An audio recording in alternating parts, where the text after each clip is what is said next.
আলাইকুম নমস্কার, আমার নাম আবুল কালাম আজাদ। আমি পান কোম্পানির একজন প্রতিনিধি। আমরা এখন গোয়ালপাড়া ডিস্ট্রিক্টে আসছি পান কোম্পানির একটা ফিল্ড দেখার জন্য। আমার সামনে দাদা আছে, দাদা এই ধানটা করছিল। দাদা, প্রথমে আমি একবার জিজ্ঞাসা, দাদা আপনার নামটা একবার পরিচয়টা দেন। আপনি? আমার নাম মোহাম্মদ জহর আলী, গ্রাম 2 নম্বর বলদমারি সর, গোয়ালপাড়া ডিস্ট্রিক্ট গোয়ালপাড়া। দাদা, এই ধানটা কি ধান আপনি? এটা পান রিগো।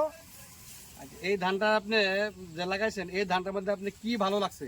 ধানটা সুন্দর, মোটামুটি কমপ্লিট ধানটাই মানে আর কি ভালো হয়েছে, মানে পাতার নাই, মানে 100%ই মানে সুন্দর আর কি। দানা হয়েছে? দানা 100% দানা হয়েছে। আমি ওইটাই তো দেখতে আছি।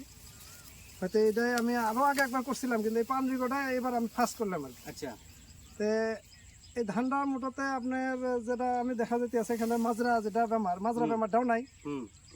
আর আমার যেটা হয়তো ক্ষেত করা হয়েছে, এই ক্ষেতটা চারিদিকে যেটা আরো পার্শ্ববর্তী ক্ষেত আছে তার চেয়ে আমার সুন্দর ভালো লাগছে। অন্য ধানের তুলনায় আপনার ধরেন এই যে এক্সপোর আছে বা হয়তো আরো বেলেগ ধান আছে, সেই কোম্পানির ধানের থেকে আমার এই ধানটা খুব সুন্দর লাগছে আর খুব ভালো আর কি। আমরা যদি একবার দেখিয়ে দেন এই ধানটা টোটাল আপনার, এটা আমাদের আছে পান কোম্পানির রিগো 2499, আর এই পাশে অন্য কোম্পানির ধান আছে।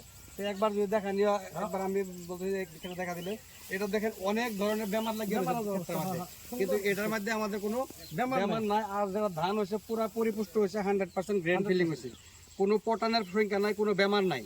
পরবর্তী আপনারা এই ধানটা করবেন কিভাবে? ধানের নামটা মনে হতো পান রিগো 2499 বা পান রিগো বললে কইলে। ঠিক আছে, ধন্যবাদ।